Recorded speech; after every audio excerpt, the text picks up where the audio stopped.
The Board of Public Works of Monday, September 30th to order.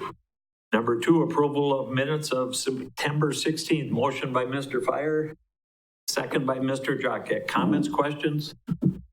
All those in favor say aye. Aye. Those opposed, motion carries. There are no citizens here, so we'll go to construction update presented by Dean Schiller, Street Superintendent. Dean. All right, good evening. Last week, I believe you all should have probably got an email from Dan, our director, regarding some of the streets that we're going to be postponing until next year. Just looking at the direction everything was going, we thought it was probably in the best interest to get the projects that we have opened up finished first and kind of put those off until next year, so we're not caught in between. As you can see with the weather, the way it's been, it's hard to get a lot of things done right now. And, you know, just the way everything's been going, we just don't want to get caught with snow and then all of a sudden we got things open. So anyways, streets that we still have to finish up on are Schmidt and Ives. We have a little bit more topsoiling to do out there. Hinman, that's ready for to get graded up and paved. Adams is about a week away from being fine graded and paved also. And then Edison, Severance, Omaha, those streets will be getting pulverized here, depending on the weather this week or it'll be next week. And those streets all had some sewer work done on it or something like that. So they're all got some type of ditches or roads opened up. So all those will get taken care of and finished up before the year's over with. Some of the other projects the crews are working on are some miscellaneous catch basin failures. You know, as you're going through all the projects, there's all the other little maintenance stuff that continues to need to be done also. Also, you probably will notice if you've driven north of the city on Veterans, we have it reduced down to one lane just north of McMillan Avenue. One of the employees discovered a hole in the road right next to one of the catch basins. So we did some exploration out there and we have to seal up a couple pipes and then recompact the soil and cut out a patch of asphalt to repave that.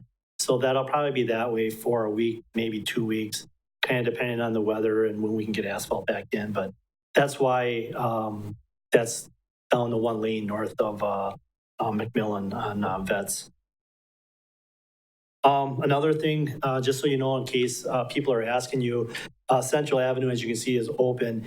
The city is actually doing the painting of the parking stalls out there, and we will be getting to that as soon as we get a day or two of dry weather.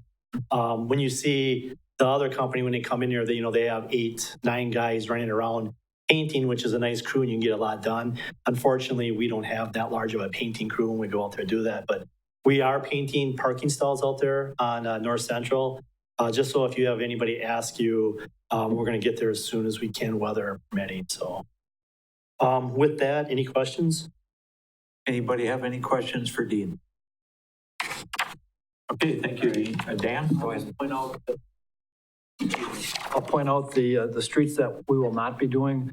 We did send letters to those homeowners last week, so they have all been notified of these delays, but it's Butternut Parkway from 17th to Tremo, North Hills from Upham to Wood with Chapel Court included on that, and Wood Avenue from Upham to McMillan. And then on the overlays, Peach Avenue from 14th to 17th, and then Omaha to 14th.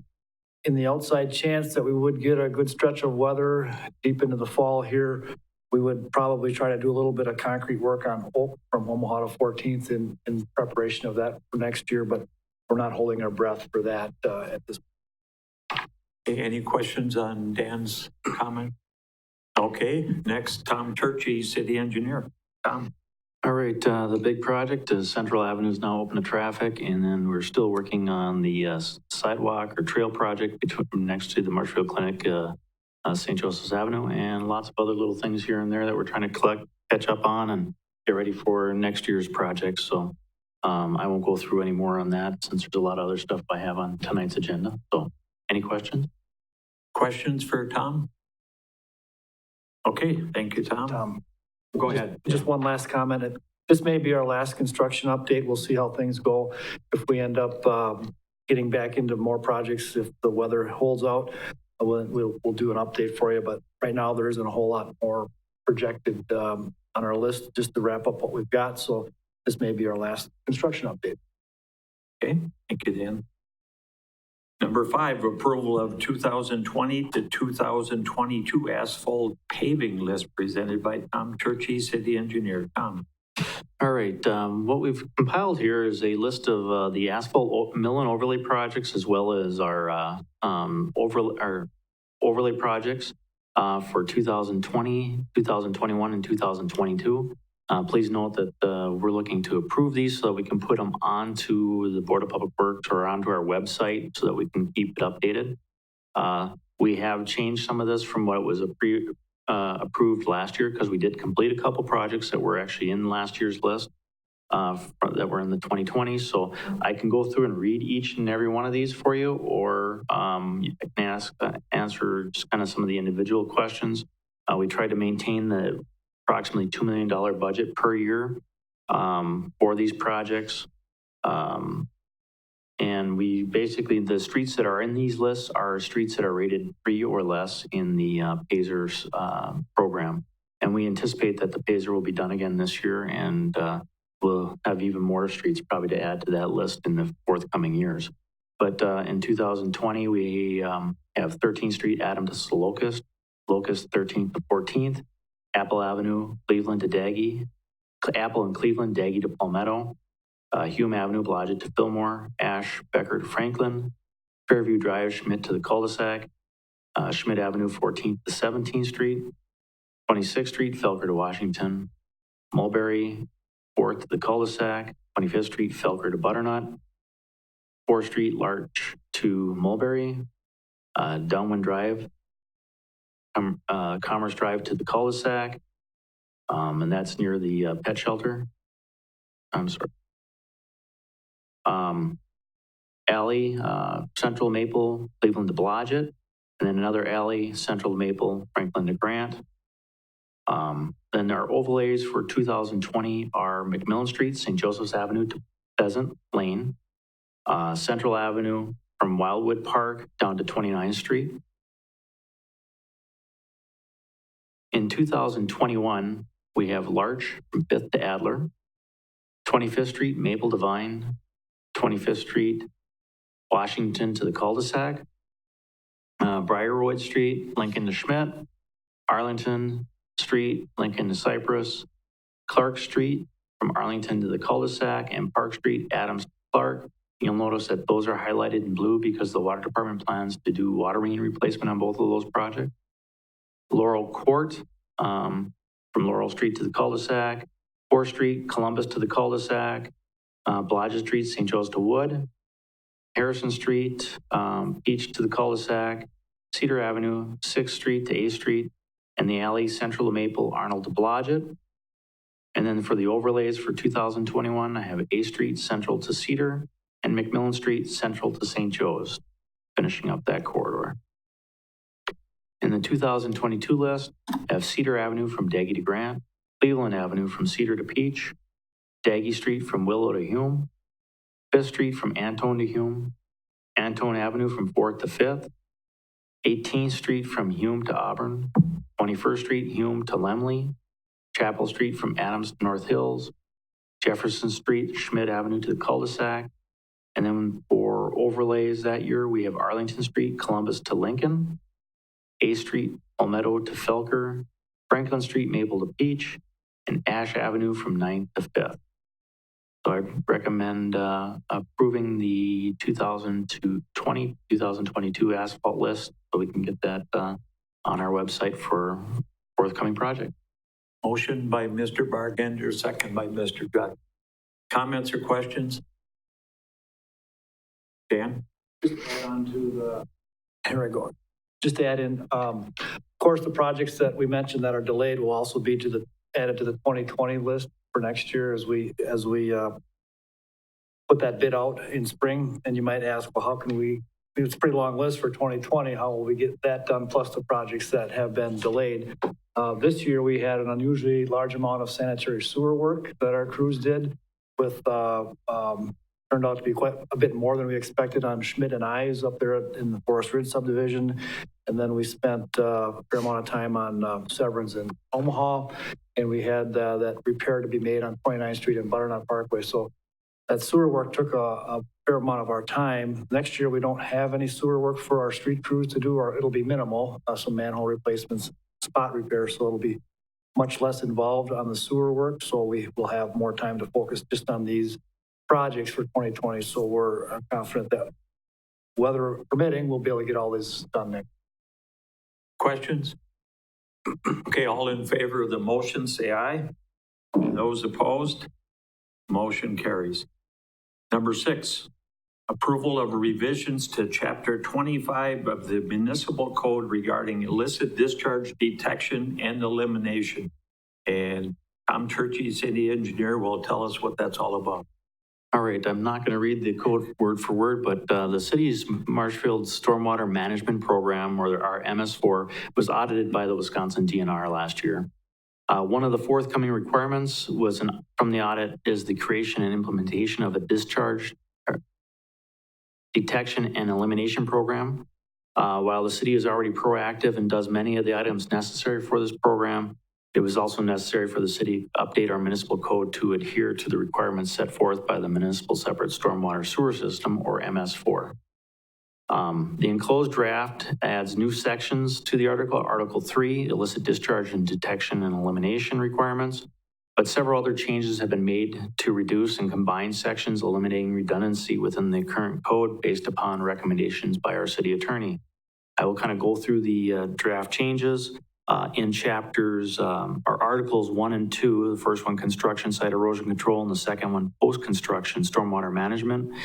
The items of finding of fact and purpose have been removed from both of those. The fee schedule and enforcement and appeals have been removed from both of those sections, and those portions of it are going to be combined into one portion in the final portion of this project, or they've been moved more or less to the Article 3, so it's all handled. The enforcement, appeals, and fees are all handled in one section on this. So that covers basically the first 2 sections and some of the changes. There will be a lot of numbering changes that takes place with these and removing some of the sections. But going to Article 3, which is the primary one for illicit discharge, detection and elimination, I'll just hit the highlights. Discharge is prohibited. Basically, it's illegal to discharge to the MS4, which is our storm sewer system, our ditches, or our streets, any pollutants or waters containing pollutants. There's a list of items that are exempt from that, like water line flushing, potable water sources. Some pumps are not considered illicit discharge. Different foundation drainage and other types of things that are not part of that. But, and it does prohibit illicit connections to the MS4, basically including connections of any sewer lines to our MS4. So in some instances where you may have like a rogue sanitary sewer or a floor drain that's connected to the storm sewer system, those types of things should typically go to the sanitary sewer and be treated. In that portion of the ordinance, it also covers that if there's an existing condition, it's not proactive, it has to be changed at that time of discovery. Suspension of MS4 access basically allows the city to say to a person who is violating the code, you don't have the right to discharge to waters of the state or our municipal MS4 system. We have the right to follow up on industrial or construction activity discharges, especially even if they have a WPDS stormwater discharge permit with the DNR. We have the ability to monitor discharges and to access properties for monitoring discharges. And there's a series of specifics to how we go about doing that, up to even getting search warrants if necessary. Requirements to prevent, control, and reduce stormwater pollutants by best management practices. Basically, in this section, if there's discharges like runoff from like a sand pile or something that is entering our storm sewer system, we can actually force the implementation of best management practices to prevent that type of discharge to our storm sewer system.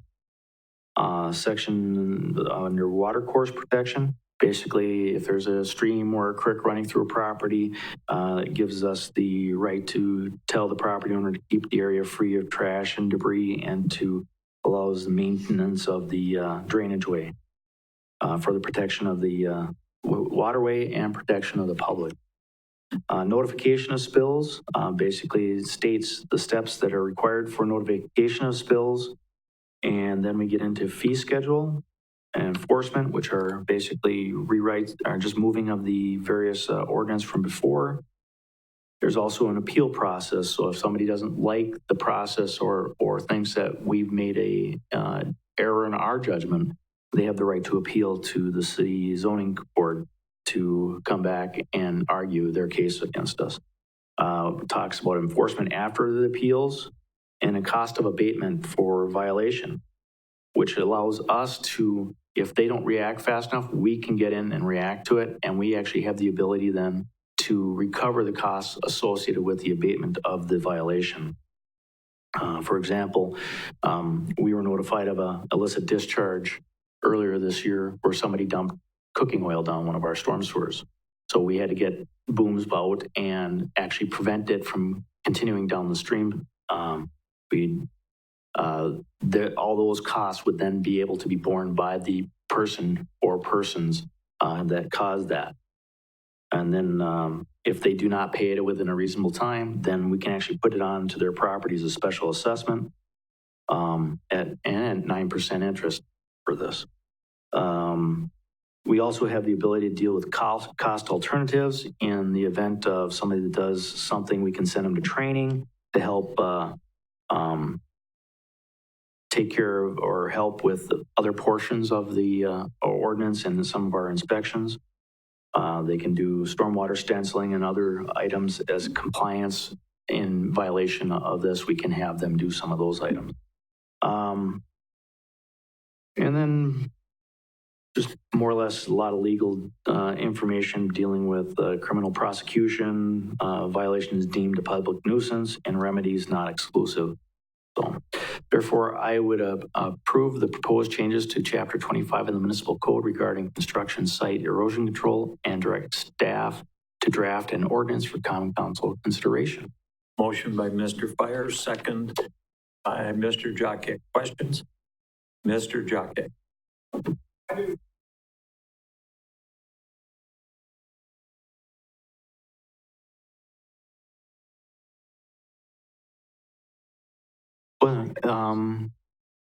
There was no comments by our city attorney when he reviewed this that it should go to another board. I think the Zoning Board of Appeals kind of handles a lot of that. And this is basically the majority of the stuff that is within this code is following the directives and the sample code put forth by the DNR. Anybody else? Okay, all those in favor of the motion, say aye. Those opposed, motion carries. Number 7, approval of underground utility locating services agreement presented by Dan Connect, Director of Public Works. Dan. Thank you. So at this time, we have an agreement that we share services with Marshfield Utilities. The vendor is USIC Locating Services, LLC. We've had a contract with them since 2010. That contract has been very favorable to the city in that there's been no price increase for the duration of that contract. USIC is now interested in renewing that contract, and they have been for some time. So Nick Cum and I have been working with them on the new contract language as well as new pricing, and we agree that it's warranted.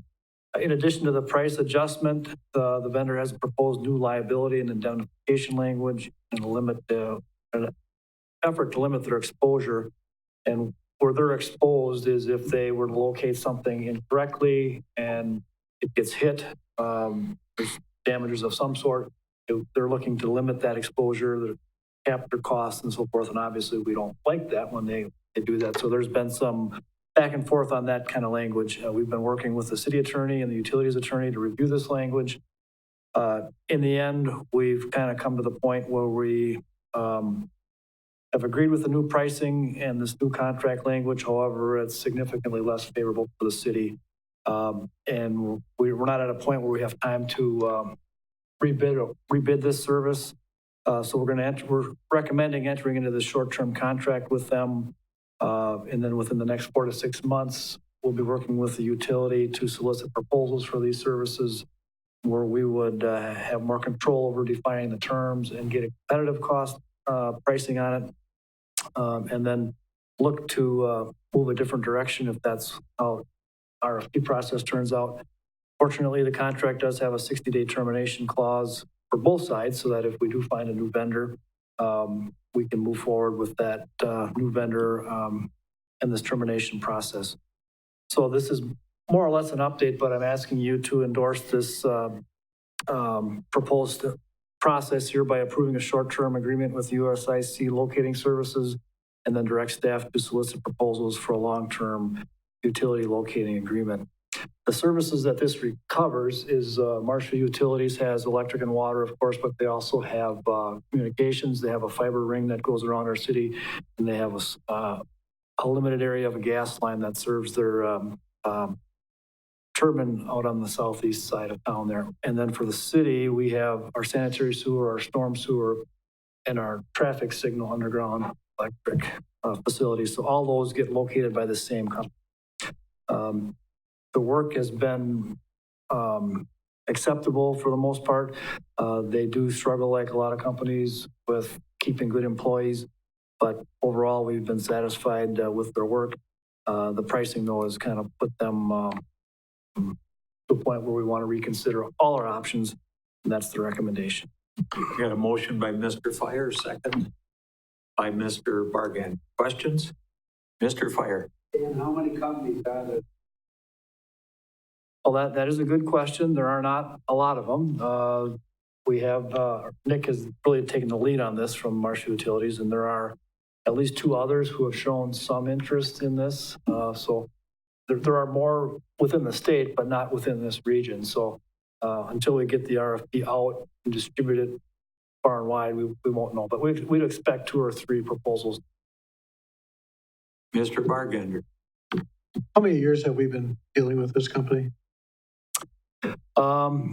This contract goes back to 2010, but it was initially with a different company that was bought out by this USIC. I'm guessing it's been 5 or 6 years that it's been USIC. Most of that time since 2010, it's been USIC. And overall, we've been very satisfied with their services? I think so. I know the utility has maybe had a little more concern with some of their work, but we have not had major concerns with it. Anybody else? Okay, all in favor of the motion, say aye. Aye. Those opposed, motion carries. Number 8, review of parking restrictions on State Avenue south of Adler Road, presented by Tom Turchi, City Engineer. Tom. All right, I had a resident come in and complain about a specific situation that's taking place there. I have still yet to see that, so I'm going to ask to have this one pulled and not do anything with it until I actually see a problem. And the whole point is to save putting up extra signs that may not be necessary. So at this point, I'd like to just skip this one. Is that okay with the board? Okay. Number 9, review of parking restrictions on Adler Road from Lincoln Avenue to Adams Avenue, presented by Tom Turchi, City Engineer. Tom. All right, on West Adler Road, we recently seal coated upon completion of the seal coating. We had questions related to where the center line should be painted on this roadway. Adler Road between Adams Avenue and Lincoln Avenue is currently posted no parking on the south side. When reviewing the purpose for the original no parking, I was unable to locate any documentation in the administrative traffic code for parking for this restriction. Adler Road is 36 feet wide, which would accommodate parking on both sides of the street. And it is parking on both sides of the street from State to Adams. Adler Road is classified as a minor arterial. I believe the offset center line on this section of Adler Road was originally due to the parking restrictions. And by restoring the parking on both sides of the street, the yellow center line could be placed on the center line of the roadway. Therefore, I'd recommend that parking be permitted on the south side of Adler Road between Adams Avenue and Lincoln Avenue, and that the Administrative Code of Traffic and Parking be amended to reflect these changes. I further recommend that the yellow centerline pavement markings be painted on the roadway centerline from Lincoln Avenue to Oak Avenue as necessary.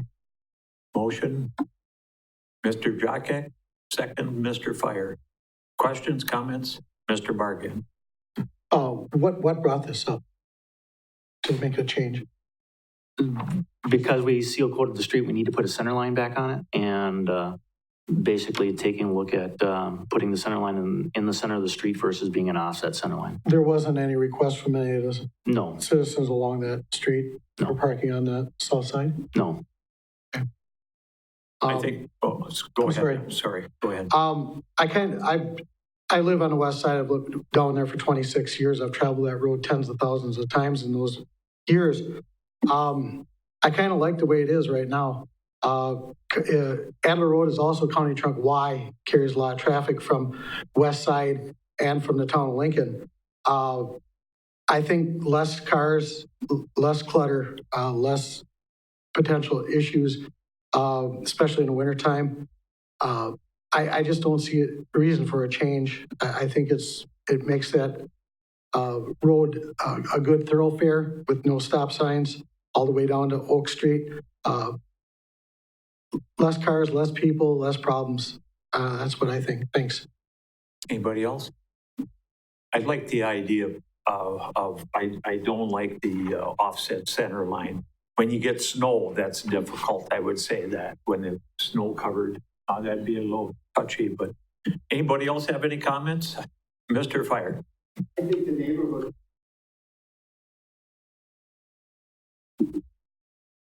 Mr. Jockett, you want to weigh in? Okay. Okay, all those in favor of the motion, say aye. Aye. Opposed? Motion carries. Number 10, recommended items for future agendas. Anybody have anything? I take that as a no. Motion to adjourn by Mr. Jockett, second by Mr. Fire. All in favor, say aye. Those opposed? We are adjourned. Thank you.